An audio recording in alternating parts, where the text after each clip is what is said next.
What's up, everybody? Welcome to Leaders of Lifestyle, a podcast all about real estate, sports, and entertainment. Take a deep dive with me into the world of high-end lifestyle and get exposed to the different leaders behind the scenes of it all. So let's get right into it.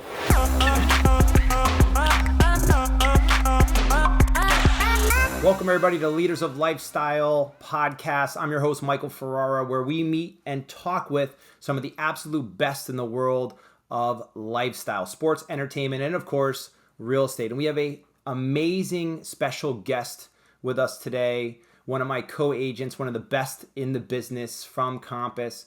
We have Shelly Tretter Lynch. And just to read a little bit about Shelly so that the people who are not watching get to hear, Shelly is considered one of the top real estate professionals in Greenwich, Connecticut, and lower Fairfield County, really. She joined Compass as a founding member of the Greenwich office. She's got over 25 years of experience with properties from backcountry to waterfront communities. She's consistently representing some of the most finest real estate properties and clients in Greenwich and the United States. She was recently with another big firm as a senior global advisor and one of the top 0.5% of that company worldwide. She's been acknowledged by the Wall Street Journal as one of the top 50 agents in the United States for dollar and volume, and in the who's who for residential real estate in North America, and noted by the Real Deal as one of the top 5 brokers in Westchester County and in Connecticut for the year 2017, and has even grown bigger than that. So our guest for today is Shelly Tretter Lynch. Thank you so much for being on with us, Shelly. Thank you, Michael, for having me. I really appreciate it. This is fun. Good for you. Oh, well, thank you. I mean, it's an honor to be on with you. We are co-agents with Compass, and one of the big reasons that I'm with Compass is to be associated, working with, and talking with agents like yourself who are just icons in the business. So much to talk about. Let's get right into it. The biggest question that I get is, how is the market? Because that's like the thing that's easiest for people to ask us and bring up because they want to know. So when I ask that question of you, I'm talking specifically about the high-end market coming out of this crazy 2020 market and into the 2021 world that we're now in, the slowing down of the pandemic market. So the luxury market, Connecticut, Northeast, what are you seeing? How's it going? So, as you stated, I've been in this market for a very long time, actually a little over 28 years now. I was at Sotheby's International Realty for 25 years and then moved over as one of the founding members of the Greenwich Compass office. And I did that at a time when the market was still quite slow and challenging. Yeah. So it'll be 3 years in November that I had made the move over, and it's been phenomenal, quite honestly. The transition has been phenomenal at Compass. The market now is at a level that I have honestly never seen before. And the reason is because the dollar volume of deals that are being done at the moment, we really haven't seen that before at this level. You know, we've certainly had a busy market. 2006 was an incredibly busy market, but the dollars that are trading are at a level, you know, to see properties trading in the high teens, over 20 million, 25 million, 45 million. You know, these are numbers that Greenwich simply has not seen before. You know, March was a scary time for everyone. So the market still wasn't strong. It was actually quite weak. And we had so many people coming out wanting to rent. And these crazy numbers that were being, you know, established for rental properties were again, something we hadn't seen before. And so we had taken, you know, I did a lot of gratis rentals. I did a lot with my clients who've had properties on the market for a long time. We didn't really know what was going to happen, you know, in 3 more months, if the market was going to stop down. And, you know, so we actually did a lot of these rentals, month, 2 month, 3 months. And that really continued through the summer of 2020 at the higher level, at that luxury level, which is primarily what I've always concentrated in, but I do everything, you know, so I do $500,000 condos and I'll do $25 million, you know, sales in Greenwich and higher outside of the area. So it just depends on what my client or customer is looking for at the time. They're all really important to me. And at that moment in time, what was important was to kind of protect my clients who had properties that were vacant, to rent them. And so we got them crazy numbers for rent. And, again, I think the Right. people who were renting, most of them out of the city, really did think that this was going to recover after the summer. And so it didn't. But the more and more families that decided to stay in the city, in an urban environment, maybe dual income families, Right. and to raise their Right. kids there, we started to lose that transition of the natural attrition into Greenwich or to suburban situation. And Greenwich is very sophisticated as a suburban situation, if you want to refer to it as that. But so that had stopped. So we didn't have that, again, that natural attrition into Greenwich over the years. What has happened since the pandemic, most of those younger families have decided that they do want to be in an area where there's grass, there are trees, there's some privacy, there's Right. security. It's Right. becoming more highlighted now, and it's important to them. So that has happened. It started happening just as the rental properties, and then the sales between below a million or a million to 3 million in March of 2020.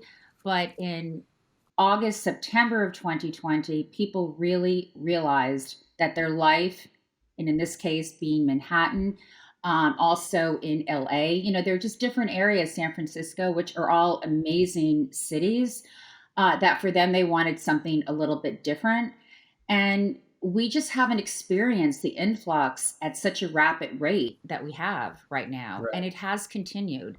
So in August, September 2020, we started to see the luxury, the higher end properties come on the market and go to contract. Even the properties that had been on for, gosh, in some cases it could have been years they were on and off the market. Maybe they Yeah. took them off for a One short of those period, rented statistics them. we were looking at 400% increase in property sales over $5 million.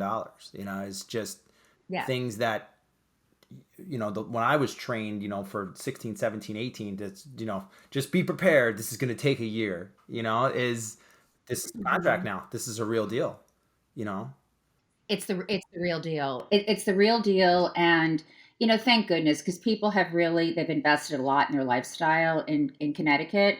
I don't just do Greenwich. I primarily do Greenwich, but I also do all of Connecticut, especially at the higher range because of my global reach and my marketing that I do.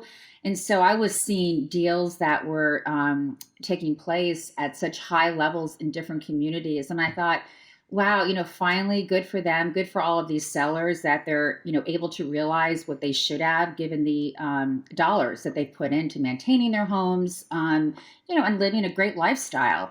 And I think more and more people have now found that moving to Greenwich is such a positive, or whatever, suburb they're moving to right now in Connecticut.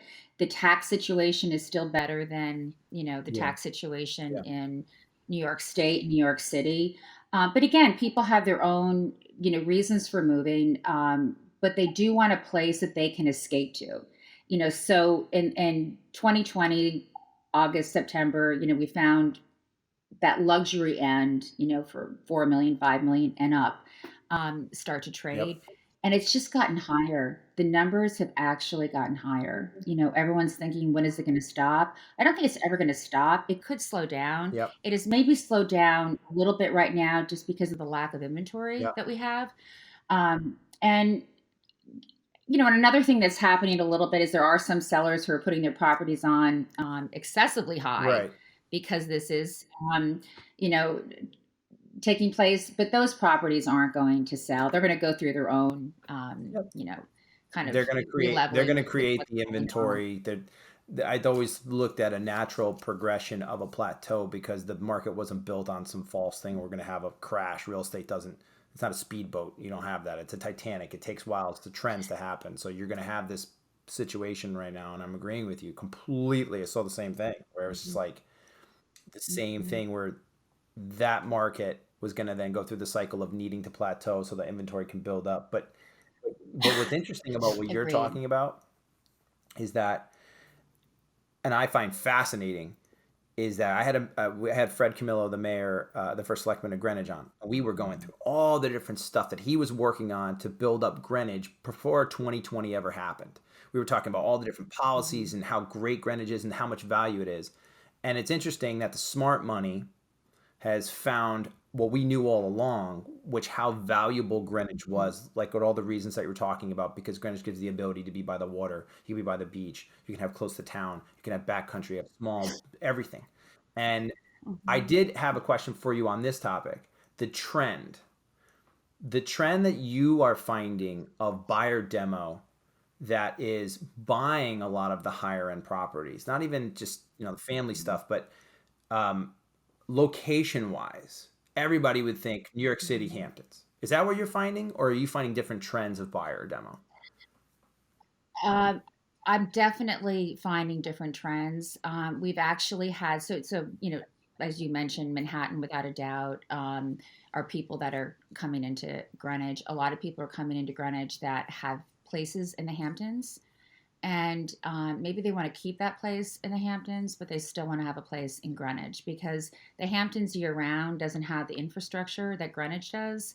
And I think Right. people found going through last summer that they wanted to have a community that, had the educational system in place, had the School. Yeah. ability, for cultural events. Right. And it's not just, and it's the access to the city, so if you're a surgeon or if you're in finance and you don't have to go in 5 days a week, but you could go in 3 days, maybe you want to commute from Greenwich or someplace else in Connecticut versus going to the Hamptons. So we have found that a lot of the young families, even if they have had a place in the Hamptons, maybe they've sold that for different reasons, or they've kept it and they've still bought, something in Greenwich.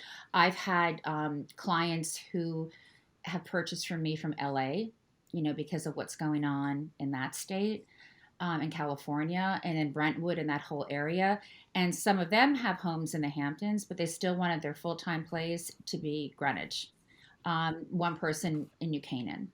But so I think it's really relevant. It's relevant based on Greenwich has been listed as one of the safest or the safest city in the country for 60,000 residents or less. And that has been over the last few years. It's been, represented that way. So Greenwich offers a lot. It offers a community and a community of maybe like-minded international people who want diversity. They want diversity at every level. And Greenwich has always offered that, but I think it's more important now because maybe they're not finding that in the cities that they're coming from. So I, we are on the map again. We were years ago with even international buyers, the people coming from Russia, coming from Asia, and always Europe, and in the UK in particular. But I think right now, because of the international availability to people, it's become more of a target of where they really want to raise their kids and spend right. time. And I Right. think I do. It's beautiful here, as you know. It's really, it offers something for everyone. Fred Camillo has done such a great job. I'm such a proponent of Fred. I think um, he's making changes that aren't always perceived by everyone. You can't have everyone's approval 100%. You have to do what Yeah. you think is right in the long term. He comes from Greenwich, and he's really good at what he does. I Yeah. think we're all very lucky to have him right now. And um, so there are changes being made, and I drive down Greenwich Avenue. I mean, on Saturday, every other car had a New York license plate. Right. And I thought, wow, it's just very different. And these are people who are now moving here. It's not just someone driving over from, Yeah. Rye or Larchmont, wanting to, go to one of the restaurants. These are people who are now kind of cemented into the community. So Yeah. Well, it's so all good. so you're 100% right. Spot on. That's an amazing take on the market. Yeah. I would expect nothing less. It's perfect. Hmm. So let's Hmm. kind of talk a little bit about some of the things now in the weeds of the real estate game that we're in, and the and selling of real estate. Hmm. So for you, you have been ultra successful in this field. What are some of the things just for you? Like, what are some of the things that have kind of been helped you be so successful in this field? What are some of the things that what you have to be good in these things if you want to work with the very best of the best? And what are those some of the things that you have that have Hmm. kind of made you get to that level?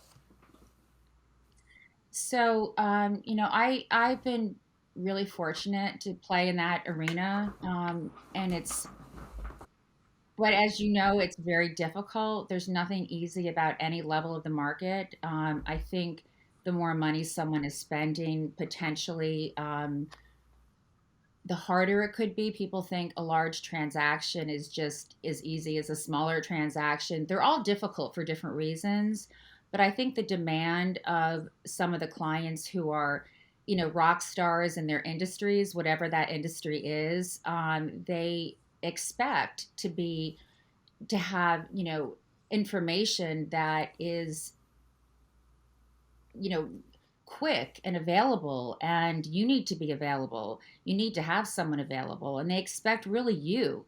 I have people working with me. I don't have a team per se. And I think it's really hard because when you're representing someone on either side, either a listing of one of these rock stars, or you're helping them buy something, they really do want to talk to you. They want your experience. They want to know why they should do X, Y, or Z. And I've had people that are so incredibly successful. And the reason they're so successful is A, they're great at what they do, but then they also delegate, different areas of their life to people who they consider to be experts in that field. And I do know what I'm doing in real estate. I'm very careful with people. If I don't know something, I'll find out and let them know. Things change all the time. Rules and regulations change all the time. Just in Greenwich, the town regulatory agencies change, and all of these things you need to keep up with. But there could be a moment where maybe you don't have that very specific information and you find out and you get back to them right away. I take it very seriously. This is, whether they're buying, selling, this is one of the biggest assets that anyone can make in their lifetime, whether it's $1 million house or a $25 million house. These are the most important assets to most people that I work with.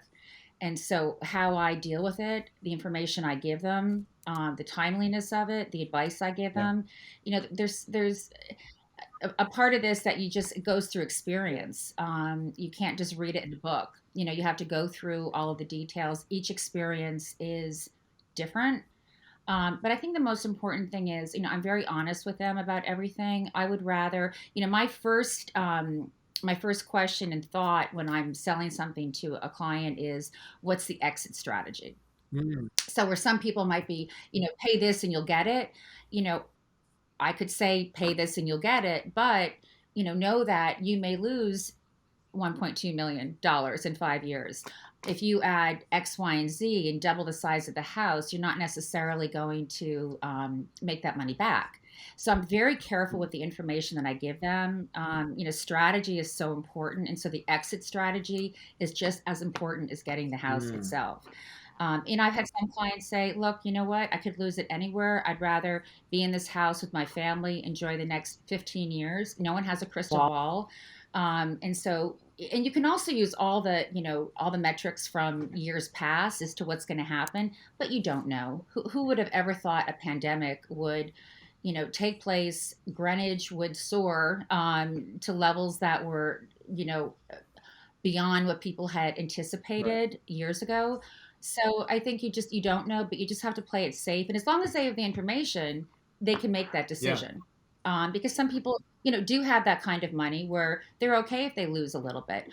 Others, they want to have a safety net and they want to make sure that whatever they do, they're going to get back or they're going to profit from it. And so that's a whole other strategy. And it just depends on what your client or customer is looking to do. I tell people all the time, I think that. But you need to be honest with them. Oh, no, you have to be honest with them because there's nothing worse than saying, hey, I'm just going to take this listing. I'm just going to give you this number. I'm just trying to make this sale. It never goes. That's never the way you want to play with people who have expectations and at that level. They're too smart for that. And I live in this community, and so I could put my head on my pillow at night and know that I've done the right thing. I got to go to the store, and people are going to see me. That's right. That's right. I want to be able to have a nice relationship. And I do. I mean, I would say, 95% of my clients, I continue a relationship with them. Some of them have become my dearest friends. And, because all these experiences that you have with them, you have a bond because it's, you're not just showing a house. I mean, I guess you can just show a house, but that's not what I do.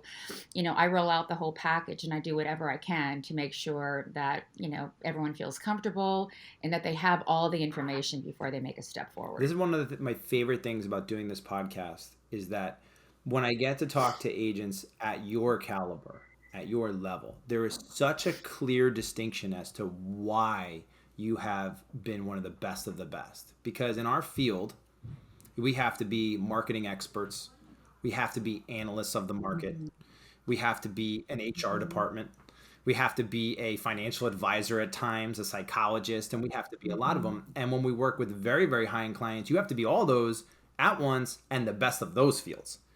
And I think that mhm.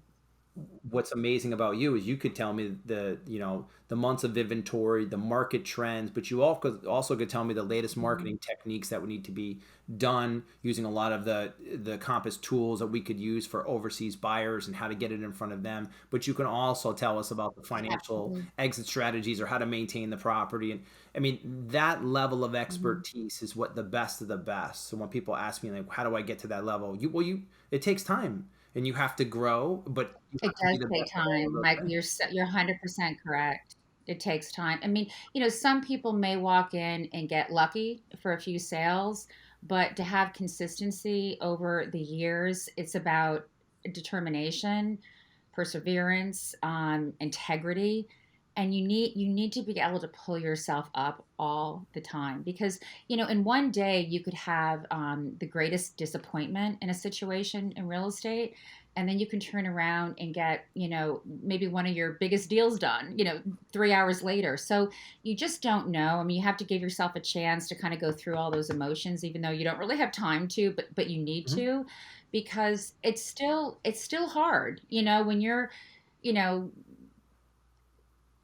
when you're hit it one more time, right? And you fall to the ground and something doesn't work out and you're incredibly disappointed.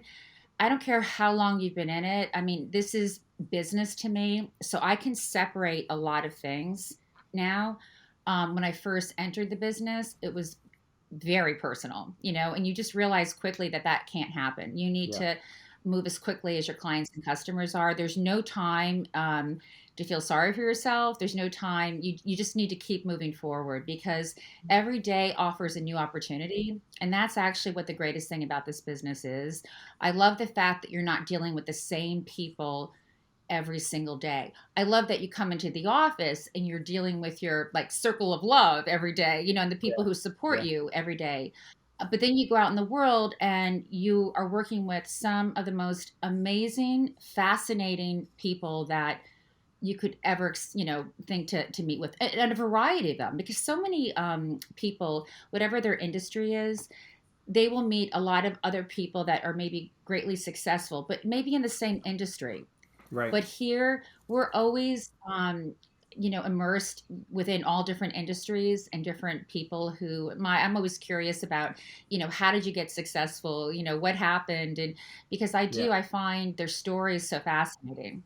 Yeah. I mean, that's what So they want, to talk about that. yeah, yeah. You And know I think so that leads me, that's a mhm. perfect segue. It's almost like you knew it, but it's a perfect segue to lead into a couple of questions that I have for you here, to learn a little bit more about you and kind of get into that. So one of the questions is, uh, what would you say your up to this point your biggest professional real estate challenge or hurdle that you had to overcome to kind of get a deal? Something that maybe was like, well, this is going to be really big. Well, oh, this is a huge hurdle, and how did you overcome that to close the deal out? I think Well, I think you deal with, as the years go on, there are different hurdles. So what might have been a really big hurdle 7 years ago or 8 years ago is a different hurdle today, given what's going on in the world and with monies being available or not being available. So I think every day there is a new challenge, and so I do think you need to think quickly on your feet. You need to be able to research things immediately. Yeah. Um, there are always challenges. I will go in and I have a lot of information, but depending on who I'm working with, how that works with them can be different with everyone, and Mhm. trying to strategize. I love the deal itself. I love the negotiation part of it. I love trying to be creative with a client or a customer, whether I'm selling them a house or listing their house, whether it's, through some creative financing means or, things that were done that weren't done at the time. I'm always a little bit forward on that because I just like new and different things. Yeah. And so I'm always kind of on the edge of what's going on with all of that. But I remember I was having a really hard time. This was years ago, and it was about 15 years ago. And I had a property that was on for $6 million, my listing, Mhm. and I ended up selling it to my buyer. And I had to do a financial analysis for both parties because why would they take this, the sellers? I mean, it was a great offer, by the way. Why would they take this? Well, that amount of money and all these different accounts, whatever kind of an account they could have had. So I gave them a whole chart of Wow. how much money they would make by That's great. selling this. And then I did the same thing with the buyer, knowing his background. And it was a really good deal for both sides. And they ended up being incredibly happy about it. And I remember when it went through, I just thought, wow, it was so much, had nothing almost to do with just a simple negotiation. There was so much more to Right. it. Very, very seldom do you get a buyer or a seller that just does the Yeah. deal Right. just because. And you get really lucky. You have it on for 3 days and, here it goes. I have gone through the ups and downs of, multiple listings that had been on and off, price reductions, and with buyers, what they're looking for, maybe they tell you they can spend three, they can really spend 12 Right. million. You don't Right. know. You want to, and so it's a lot of work. It is a lot of work. And I think maybe what, you do really well and what I do really well is that we don't show that it's a lot of Right. work. We just get it Yeah. done. And I think when you can add that energy into every person you're with, they appreciate it, and it makes it look a little bit easy. But we all know it's not. I Oh think yeah. we really do, earn whatever we do. But to solidify, you may have done all the work, and then you still not may not do the Yeah. deal, and has nothing to do with you. Okay. It just could be circumstance, Yeah. or the seller decides not to sell, after all of that. And so I think there has to be balance. I think we all work so hard, such long hours, and I think we have a hard time, and I have a hard time balancing everything sometimes. Yeah. You just have to find a way to do it almost every day. I mean, when someone says they have a cheat sheet of life, and this is what they Yeah. Send it to do, me and to give I me. don't know. That'd be I'm like, great. wow, Yeah. yeah, I think, wow, I mean, let me see Yeah. that. Exactly. Because every day it's different, because you get up thinking you're going to do X, Y, and Z every day, and it turns into a completely different Yeah. situation. But I do love what I do. I do. I love what I do. Some days I love it more than Good. others, depending on what's going on in the market. Um, but I try to create an experience around everything I do because for me, it makes it more interesting. And then I know in the end, it's made it more interesting for my clients and customers. Got it. It's just that All right. extra, whatever it is, that you do, Yeah. That little boost. Exactly. Well, you have it. that I little mean, bit. anybody who's in real estate or wants to get to the next level, they need to be paying attention and listening to you and watching you.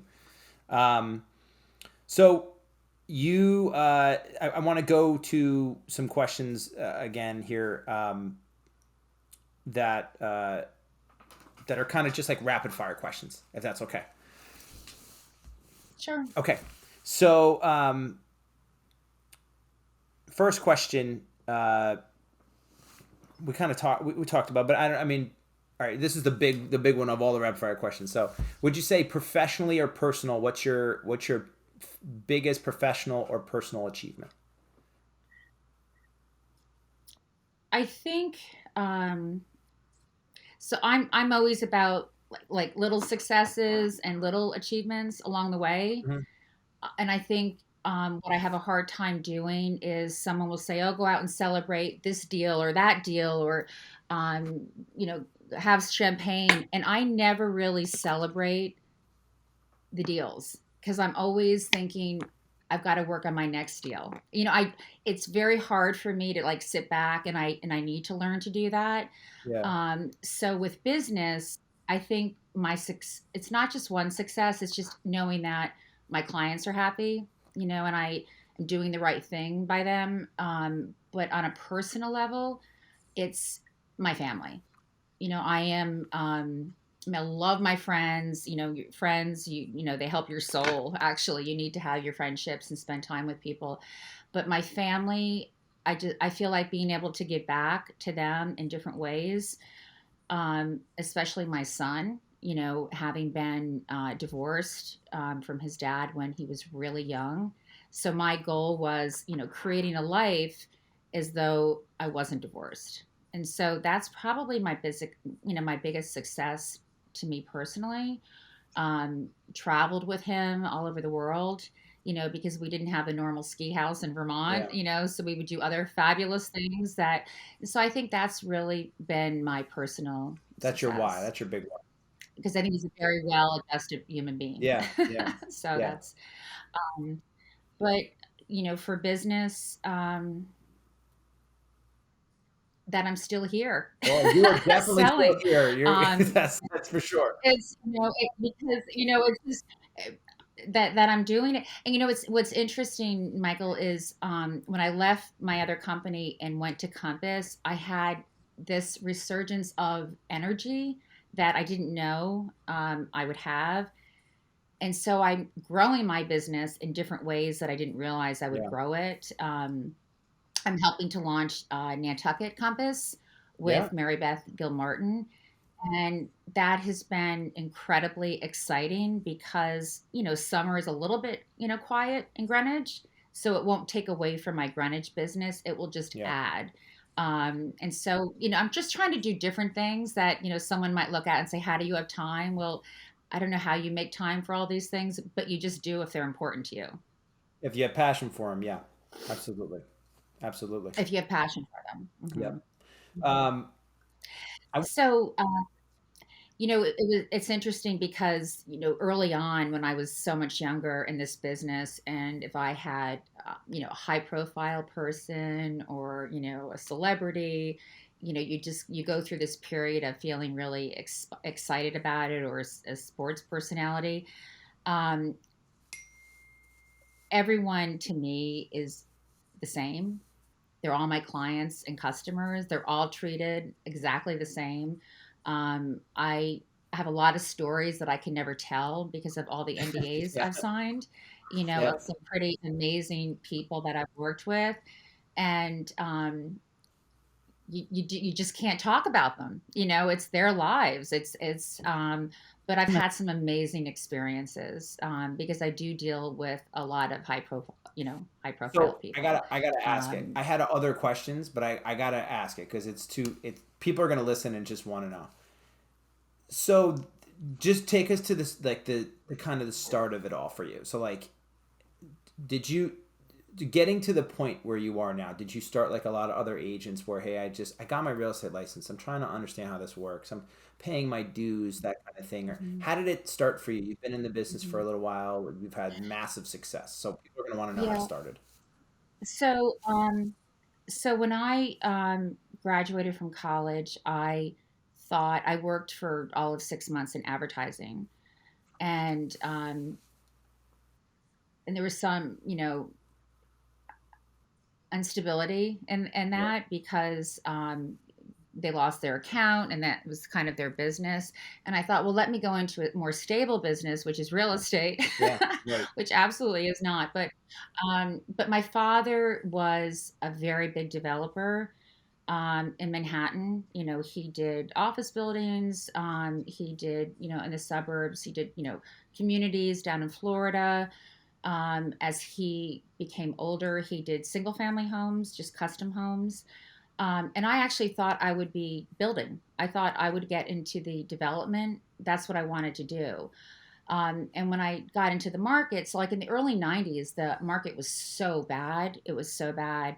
And I realized that I needed to stay in real estate selling because I couldn't risk any of my own money to do uh, anything. And you hear these great stories of people putting down, X amount of money and maybe making a little bit of a windfall. But I'm very conservative that way. And although my husband doesn't think I'm conservative, but I am Yeah. conservative with regard to things like that, Right. So, I wanted to get into the development. It wasn't the right time. It really never was the right time. So I have this background of construction. And I did all these land development seminars when I started in my career, and I've said this. Someone else years ago had interviewed me, and I said, I had all these land development. Here I was, all of 25 years of age, telling people twice my age, how to buy land and develop it. Right. And what I would do is, have a room at the Hyatt, which was a really small room, and I'd have all these experts, and so I just had to introduce them.